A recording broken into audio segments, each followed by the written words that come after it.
Hey Holly. All right, so I was going to lay your past life spread and instead usually, because I do it in order, and instead what wanted to come through was the connection one with you and Brandon. And it was really interesting what was coming through already, so I just want to kind of get into it. But again, we're going to where you were, what you did with the majority of your time there, an important day with the feelings and the relationship and the feelings, another important day, death and lesson learned. Okay, time card here. You know the drill. Okay, so I just want to jump into it. So, with this card, so here we have the island card. And island can mean like, oh, Hawaii or whatever, but it can also mean things like Australia or Japan or Ireland or whatever it may be. And it feels like we're going European, like right away before this even, during the shuffle, we were in like a European-ish, like I want to say like very Aryan. I want to say almost like we're looking at Sweden, even though I know that's not technically an island. It feels like Sweden, so I guess it could just be that it is an island, if there is an island off the coast of Sweden, or if because it juts out into the sea like that, I feel like that's where they're leading me, and the water plays a big part. So it could just be that you are on the peninsula of Sweden. It just feels like Sweden. You're on the peninsula of it at the southernmost tip. It feels like where it's like you're on the coast and water is a thing there, and I feel like it almost feels like an island, and that's why we're seeing the island card.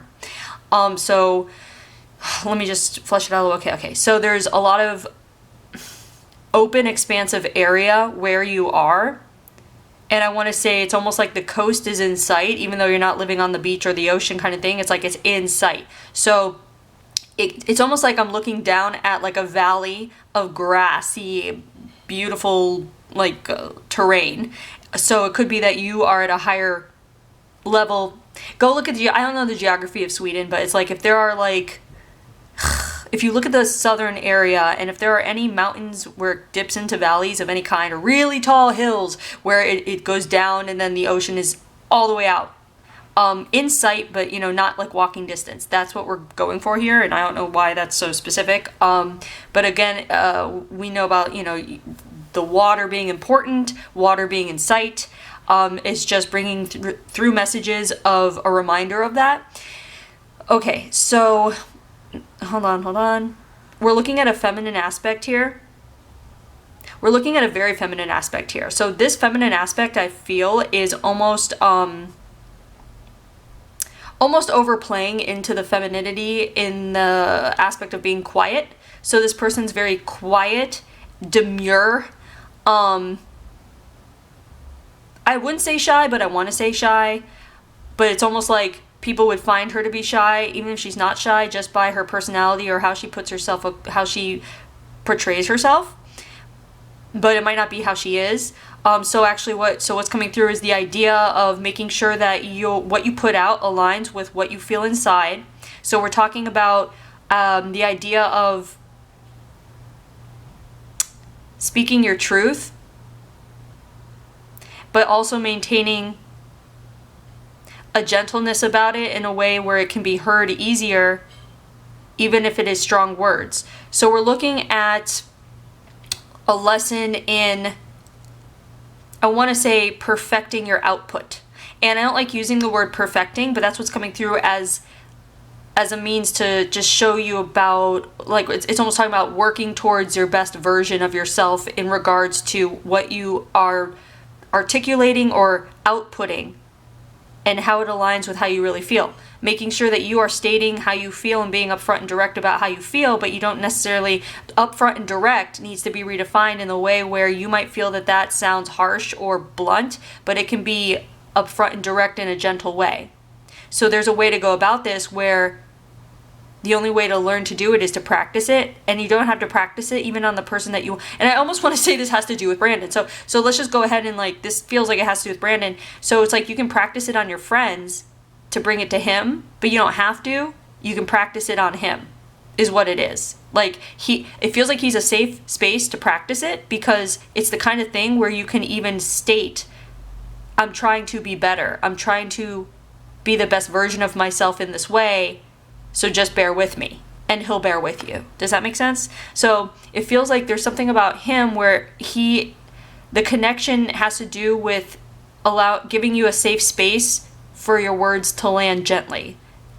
Even if you are uncomfortable with how you are articulating certain things because you're not used to articulating them in that way. So what we're looking at is a new way of communication for you that you feel might align with your highest version of yourself, your best version of yourself, but you're not used to it, so it might sound even off-putting in a way to you, but it will land gently as long as you are mindful of what you are saying and as long as it aligns with your inner truth. And it's also about trusting that if what you are saying aligns with your inner truth, you have to stand by that as well. So it's also the idea that, let's say your words aren't taken in the right way that you want them to be taken in, you have to stand by your words and massage them until you find the right personality to say them with. Does that make sense? Does this make any sense? This is very strange. I've never had something like this before. So, but it's about like, so let's say that you've been wanting to change an aspect of yourself that you might want to, what's it called? Be stronger? Like that you might want to, let's say there's something about yourself that you know about yourself that's been a certain way for a long time, and you know you want it to change or you want to be better at it, so to speak. But the only way to get better at it is to take the opportunities to use it, such as speaking your mind or speaking up when something bothers you or speaking up when you're triggered or that kind of thing, instead of saying I'll deal with it myself or I need to work on this myself. Being able to speak up maybe when you're not used to articulating about it to someone else, thinking you can just deal with it on your own, and you can, but there are certain things that other people are in our lives for in order to practice certain traits with, in order to grow as part of our lessons and part of their lesson as well. So by almost like keeping quiet or not doing this, you're taking away a lesson of someone else, if that makes sense, and trusting that the lesson will land how it's supposed to land, even if at first it might feel uncomfortable or seem not to meet your expectation for how it should look or feel. In that, we want to say, drop your expectation. This is what you should be moving forward with at this time, if that makes sense. If something comes to mind of what I'm talking about. Does that make sense? So when it comes to Brandon, I feel like that is what we're talking about, is this thing. And I feel like you would know what I'm talking about rather than me like being able to like on the dot articulate exactly what I'm talking about. I feel like you know what I'm talking about. Okay, so keep making connections with that wherever you can. We're also looking at island life. We're looking at Sweden. If you have any connection to Sweden or those, what's up there, the Scandinavian islands, that's what, there you go, Scandinavian islands, those are, okay, so, that makes sense. All right, so any connection you might have there, if you've ever wanted to go there, you've seen pictures, it feels familiar, comfortable, or maybe you read about it and you're like, oh, that sounds like a place I would live, or something like that. Also, specifically the southern area, where it's along the coast. Now let's go to what you do with your majority of your time here, and it's the life at sea. And I want to say the sea is in sight, like we just said, but the sea plays a role in your life as far as who Brandon's aspect was in this life to you. And it feels like he was someone that came and went over the ocean, as far as, being like crewman, it's almost like crossing a channel, import, export kind of thing. So ships, okay, so now we're getting like a timeline here now. The timeline, it almost feels like we're talking about, we're looking like a wooden ship. We're not talking modern. We're talking lanterns. We're talking wooden lanterns. I want to say no later than late 1700s. That's what that's where I want to put us, at like late 1700s, maybe the cusp crossing over to the 1800s maybe. But that's what we're looking at. And we're looking at the idea of his life really being on the sea and you looking out to the sea. So there's this concept coming through about watching and waiting, and then the idea of you being back in this timeline not to watch and wait. It's not your job or duty to watch and wait anymore. It was a duty here for her to watch, and with this aspect of you to watch and wait. Hold on. To watch and wait. So there's a lack of initiation. There's a lack of initiative on your end here. So if you hold any belief systems where you feel like it's the man's job to do this, or the man's job to initiate this, or the man's job to bring up this, if that is at all part of your belief system in this current life, that is where you want to focus to massage the beliefs out as well. And the word massage keeps coming up, and it doesn't usually in readings. And in fact, I don't think I've ever used that word in a reading before, and it's coming up for a reason. So take note of that. And if you, honestly, this might be so weird, but it might be coming up as just a little like fun clue. Even like it does this sometimes where it's like, if you don't know what you want to do with Brandon as far as like, oh, a date night, or we're talking about initiating things like, oh, well, maybe, like, for example, maybe you think that he should come up with like a date night, but really, why don't you come up with a date night? And how about you do a couples massage? Like that kind of thing. I know it sounds so weird, but wouldn't that be funny if it actually like, felt like the right thing to do? Like if that rang a bell for you, if that idea sounds good to you at all, try that out as a date night kind of thing. And also the idea of, again, initiating something where you feel like it should be him initiating something. It could be a certain topic, conversation having to do with relationships, where when it comes to like how, you know, we want our partner to be the one to say I love you first. We want our partner to be the one to be like, we should live together first, you know what I mean? Because it's flattering, and there's something about that, though, that you have to understand is the ego playing on our minds. Not only is it something we're taught, like, oh, the man does this and the woman does this, and don't say I love you too soon, and blah, blah, blah. Like, you have to, it feels like you should be going through certain belief systems when it comes to this, when it comes to Brandon as well, and see where you feel, if at all, held up or held back in moving forward with him in certain ways where these beliefs come into play. And if they do, massage it out, see how you feel if that wasn't your belief, if you held a different belief. And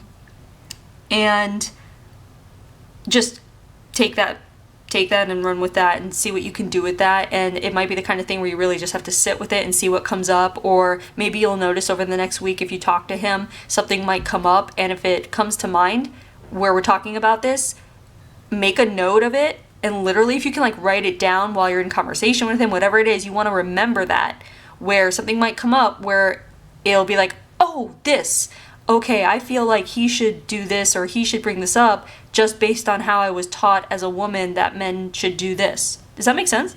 And I feel like when you're able to massage those things out in your own belief system, it's going to allow like a really nice, like even more of a flow, if that makes sense. Almost like it's almost like the image of waters like flowing through a valley easier once like a couple of boulders have been removed. It's kind of a weird metaphoric image they threw in there. So we're also looking at the idea of this person here, this aspect coming and going, and there's this feeling of helplessness and no control. So if there's anything in the relationship happening at this point where you feel out of control, like you don't have control over a certain circumstance, whether it might be even like the times, the time of day or night that you guys can actually hook up or like connect or talk or whatever it might be, these are things to relax on. If there's there's a point where you feel out of control and it makes you frustrated, or it puts your guard up, or it makes you feel out of sorts in certain ways, like you don't have, I mean, I'm going to say control, but it's almost like maybe you feel like you're at a disadvantage. Try to relax on it. Like, don't get hung up or caught up in that feeling, because it feels like that's what we're going through here, and it's like it almost feels like it's part of the lesson, that it's almost like it's part of the lesson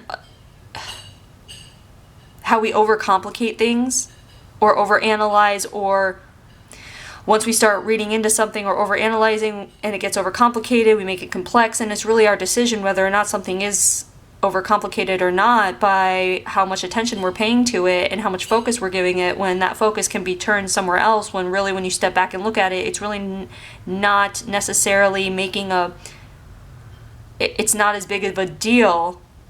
It's only as big of a deal because you're focusing on it and your belief system is at work and you are putting expectations to something. Does that make sense? So just feel that out and see what that might be. And also the idea of him coming and going.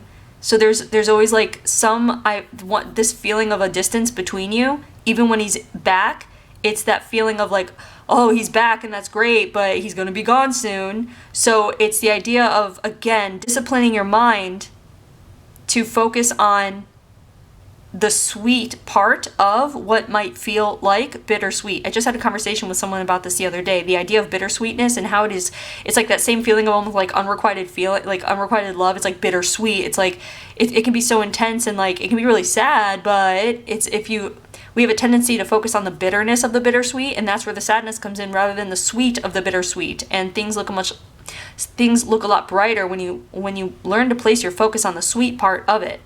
And ignoring the bitter part of it is not like irresponsible or unrealistic, because the whole point is to find happiness where you can in a relationship, as long as the parts that might be more bitter than sweet aren't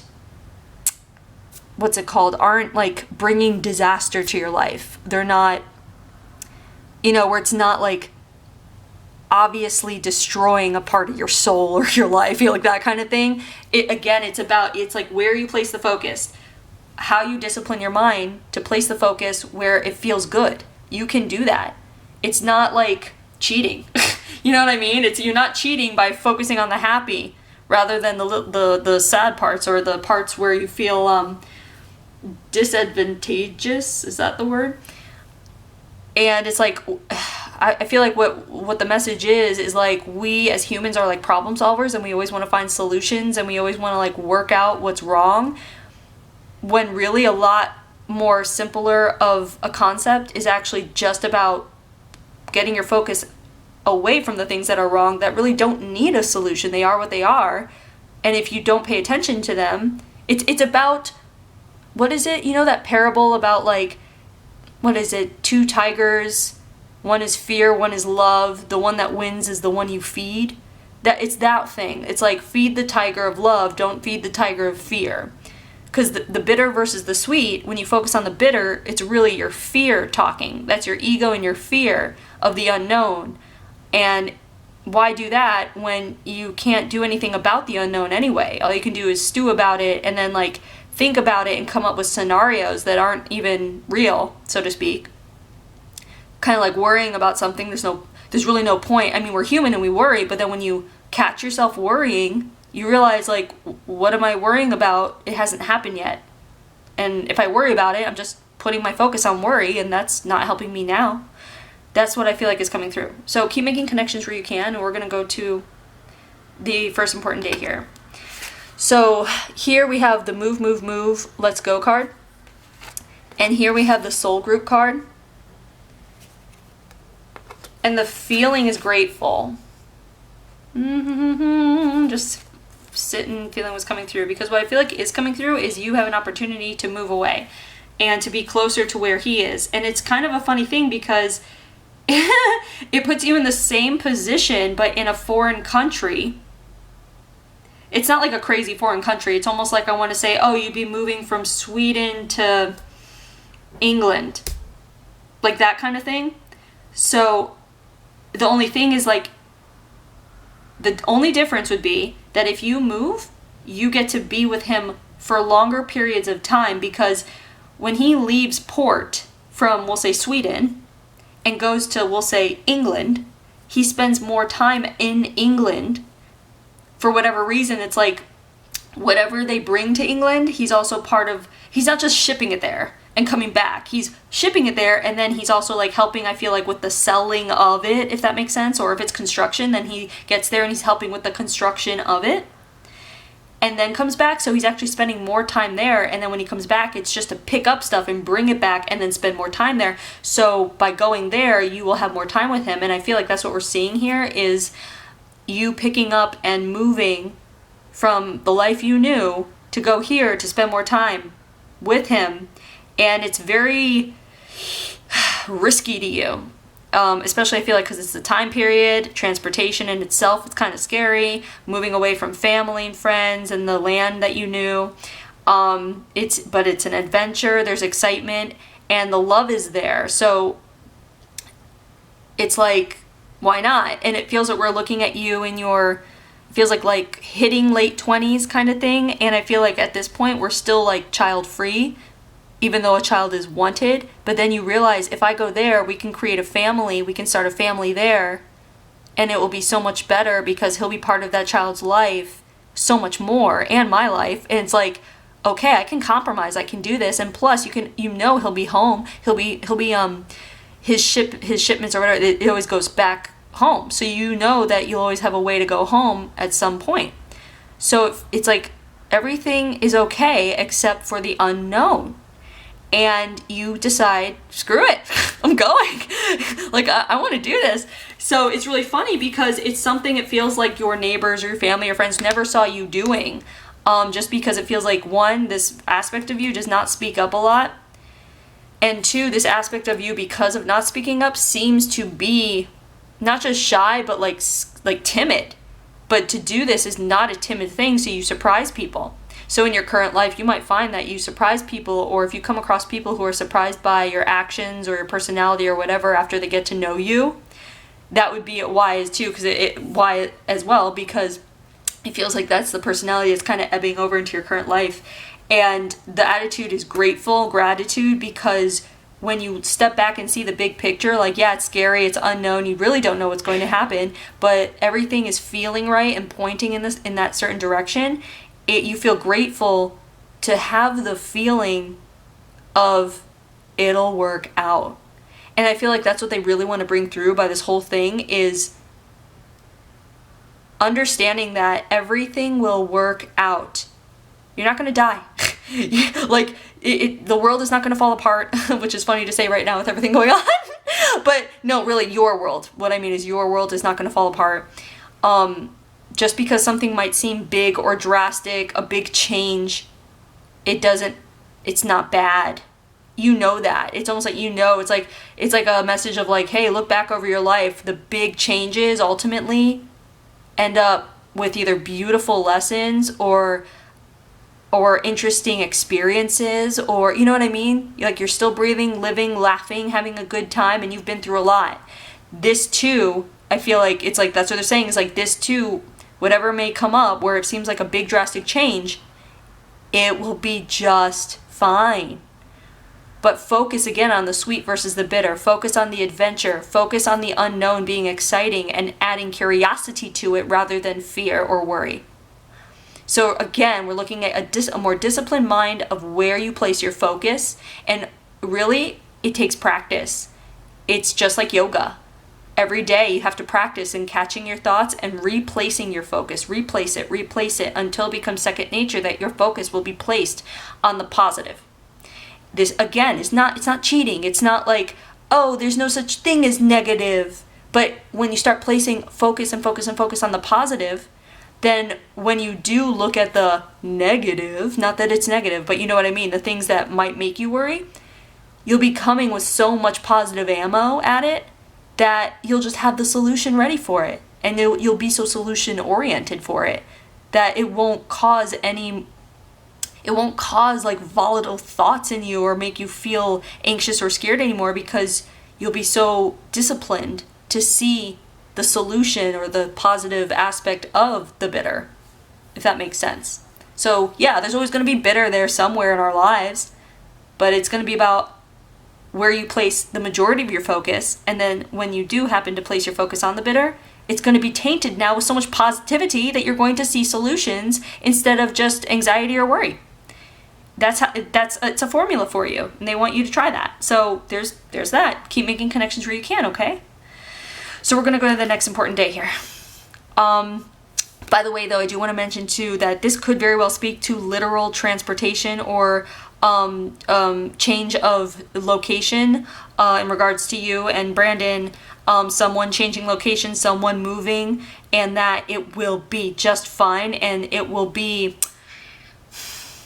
an adventure, and to focus on that aspect of it. So if that has come up in your mind at all about moving in some way, just play with the idea. Don't immediately shut it off, or him moving, whatever it might be, the change in that kind of when it comes to location or transportation. Okay, so next important day. So long until we meet again, the Karmic card and the Happy card. And what we're doing is we are piggybacking off of what I just talked about. This was the decision-making time. This is the sitting and thinking about it and feeling it out and, you know, that kind of thing. And then we jump, boom, right to like, yep, I'm doing it, I'm going. And so it's so long farewell, you're saying goodbye to everyone, you've said goodbye, you're on your way. The Karmic card, this feels like you're about to go to a new place where you are going to meet people that you were meant to meet, that if you did not make the decision to go, you wouldn't meet them and learn all the beautiful lessons you have there and make all the friendships. And it's more about making family out of friends. In this place, this new place, and it does feel like you moved to England, it feels like this is the place where you learn that you can make family out of friends that you've never known before in your adult life. It feels like back at home you made family out of friends, but you grew up with them. Same kind of, I want to say like small town kind of thing. But here it's a whole new depth to life of making friends out of people you never even imagined you would have met in your lifetime because you never saw this coming. We're looking at the rewards of taking those big risks. Not risks that are, I want to say, like, foolish, you know, not like where it's like on a whim. These are things where, again, here, this whole time here, this day is about sitting with it and processing it. So this decision is not made on a whim. There was a lot to contemplate, and there was some time involved, almost like a whole trip of his and back, where you sat with it, that kind of thing.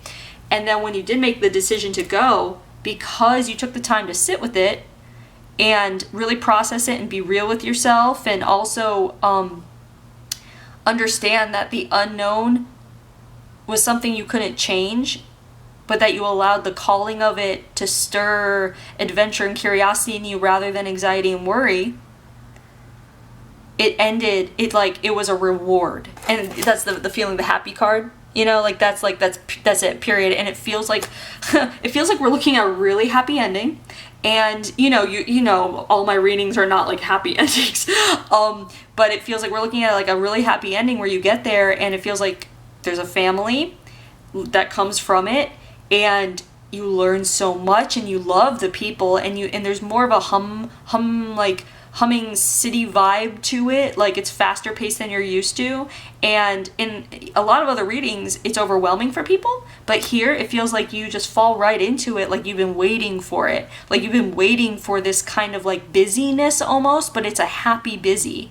You know, it's just like where you go from one friend to another and you do certain errands, but it's fun because it's a new environment and the smells are new and the sounds are new. And so I feel like what's coming through also is to pay attention to all of your sensory perceptions as well, and to take great joy in all of the sensory perceptions and what's coming through, because I know we're looking at someone who might like a little bit of wine, right? So I feel like they're bringing that through in the way of like enjoying wine, where it's like a whole sensory exploration, right? It has to do with even from picking out the bottle, you're holding the bottle and you're like looking at the design of the label, and then it's about smelling the sound of it pouring, the smell of it, the anticipation waiting for it. So it's also the anticipation and taking pleasure in the anticipation, which is also aligning with the idea of it's taking pleasure in the journey and not reaching for the destination and not needing to know the answer, but enjoying the not knowing. There's a beautiful enjoyment in the not knowing in the journey.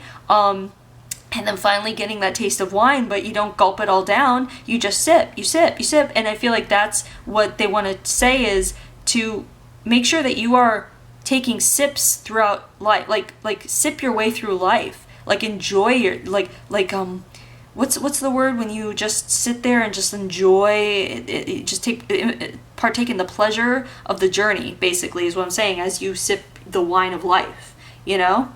So I feel like that is really what they wanted to say through this day. And so keep making connections here where you can. And we're going to go to the death card here. And I know, this is the murder card, but it doesn't feel like murder. It's when the murder card comes up for me, it just means there's intent behind it. So I'm just trying to see what's going on. Okay, so all they're doing is fast forwarding to the end of your life, and you live to be very, very old. And I almost want to say, like, you live to be so old that your children are old. Like, I want to say, like, unusually old. And by this time your husband has passed, you've outlived the husband. I feel like you've even outlived one of your children, and the other one is just, I feel like the other one is like a grandfather. It's like, and I feel like you had a boy and a girl, and at least. And it feels like when we're looking at the death here, it's your intentional will, where you're just like, okay, I'm done, let's go to sleep, and let's just go to sleep. It was like that kind of thing where you're so old, you're like, you made the decision. And I feel like you kind of put yourself to sleep for good. I know that sounds kind of strange, I've never had that one before, but that's what it is. And it wasn't like spiritual or anything, it was just like, it was a weird like decision in your soul where you're tired and you've seen everything and you're good. And you're like, yeah, this is my last night. So I feel like there was intent behind that. So that's why that card came up. But there's nothing about this except the fact that we're looking at, like over here, we're looking at the disciplining of your mind. And I feel like that's being tied to even right here. This kind of death takes a discipline of the mind. The power of the mind, the power your mind has, don't underestimate it, I feel like is the message through that. So we're coming to the lesson here, and this is simplicity. And I feel like, if anything, this card really is tied, again, to the idea of the mind overcomplicating things, making things complex. I know we talked about that at some point. The word complex came up. Complex thoughts, making things overcomplicated, overanalyzing. And I feel like this aspect of you is a good one to tap into when you need simplicity of your mind, because even though she was ruminating over the idea of moving for a time, it wasn't so much back and forth, should I, shouldn't I, should. It was almost like you knew what you wanted, but you just had to think it through and sit with it and feel it out and think of the things that came with it, all the idea, like having children and being with him more and missing your family, and was it worth it? But it wasn't like anxiety and angst. It wasn't like that. So it was a simple kind of riding the waves of the feelings and the thoughts to come to your conclusion. And I feel like that's why they're showing us this card, is that's how it should be. So just allow yourself to ride the waves of your thoughts and your feelings, but also disciplining your mind to focus on the more positive aspects of the bittersweet, focus on the sweet over the bitter, because bitter is always going to be there. It's in some way, just like every day we live, we get closer to our death. And that's the truth, but we don't think about that. We think about, what do I want to do today, alive? Because you focus on the here and now and today and what we're doing while we're alive. You don't focus on, one day closer to death. That's what they want you to take from this card. So keep feeling out the simplicity card. And also, I know I barely mentioned the time period about, the late 1700s, cusp of 1800s. If you connect with that time period, also you might want to see about how people dressed in that day and what was the usual course of a day in England during that time. You know what I mean? Just like to play with it and have a little fun and see if you're drawn to that kind of thing in that time period. Otherwise, keep making connections, and thanks for letting me read this one. This one was for you and Brandon, and I feel like it has to do with just like the next phase, and I think the answers are already there, and it feels really good. So, but it also feels like it has to do with where your mind is at and the discipline of your mind. So you have a role to play as well, both of you. All right. So anyway, thanks for letting me read you. I hope you make connections, and I will be back with your next one. Okay. Love you. Bye.